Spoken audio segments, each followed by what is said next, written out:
Voici 3 objets. 3 objets qui racontent le sujet de recherche de David.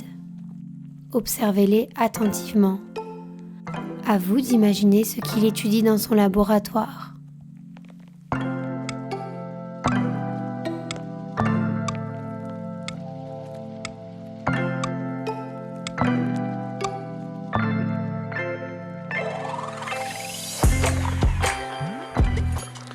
Je m'appelle David Duché, je suis enseignant-chercheur à l'Institut Matériaux Microélectroniques et Nanosciences de Provence. Et mes recherches concernent la lumière et l'étude de la lumière. Et c'est pour cette raison que le premier objet est une lampe torche. En particulier, j'étudie la possibilité de transformer cette lumière en électricité. C'est exactement ce qui se produit lorsqu'on utilise des panneaux solaires photovoltaïques qui sont composés de matériaux un peu particuliers qu'on appelle semi-conducteurs. Ils sont capables de capter cette lumière, de l'absorber pour ensuite la transformer en électricité ou en courant électrique utilisable.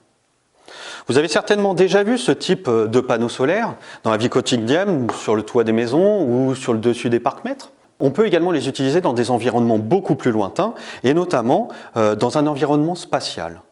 Et je travaille notamment sur le développement de dispositifs ou plutôt de panneaux solaires qui sont à la fois performants mais qui sont aussi flexibles et légers. Dans le cas des applications spatiales, l'un des paramètres critiques, c'est le décollage d'une fusée qui est très gourmande en énergie. Et le but ici est de réduire le poids des équipements pour pouvoir réduire le coût de la mise en orbite des satellites. Pour pouvoir faire ça, nous développons une technologie qui est en rupture avec la technologie standard photovoltaïque et qui n'est pas basée sur l'utilisation de matériaux qu'on appelle semi-conducteurs. Ici, l'idée, c'est d'utiliser des antennes métalliques pour pouvoir capter la lumière, de la même manière que l'on pourrait capter des ondes radio avec des antennes métalliques classiques. Dans le cas des ondes radio, on doit utiliser des antennes métalliques qui sont relativement grandes, avec des dimensions de l'ordre du centimètre, voire du mètre. Les ondes radio et la lumière, qui sont des ondes lumineuses, sont des ondes qu'on appelle électromagnétiques. Et ce type d'onde peut être capté à l'aide d'antennes métalliques.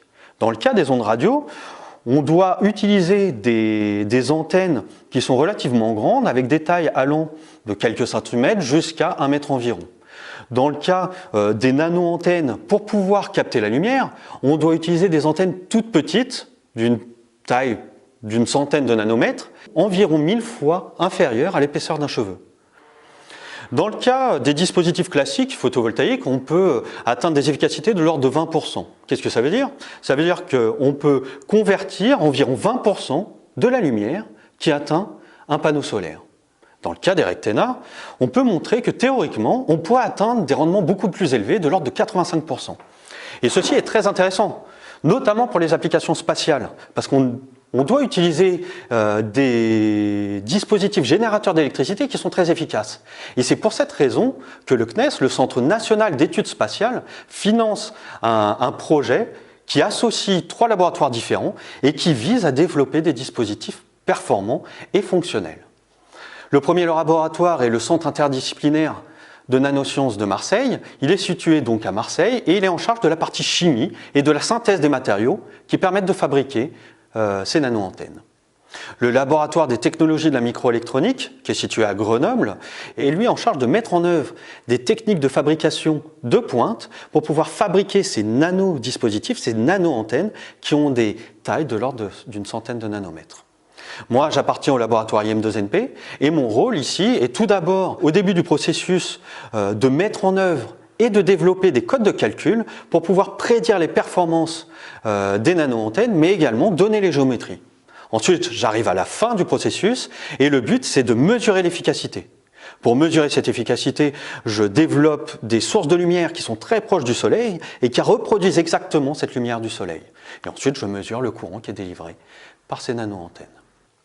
Donc ces recherches sont très intéressantes pour les applications spatiales parce qu'on peut avoir des dispositifs qui sont à la fois légers, flexibles et performants, mais on peut très bien imaginer utiliser ce type de technologie dans la vie quotidienne.